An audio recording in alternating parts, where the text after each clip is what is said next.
What is up guys, another size. In this video I'm going to show you how you can restore your PayPal account. So first you need to head over to your PayPal's website and then you need to log in with your PayPal account credential.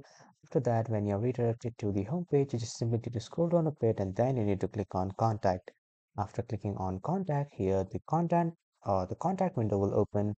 From here you just simply need to scroll down until the end, and after scrolling to the bottom, here you will see the resolution center. Simply click on this resolution center to open this window. After opening the resolution center's window, here at the top, you will see a red note if your account has been limited, but currently my account is not limited, so that's why it's not showing any error.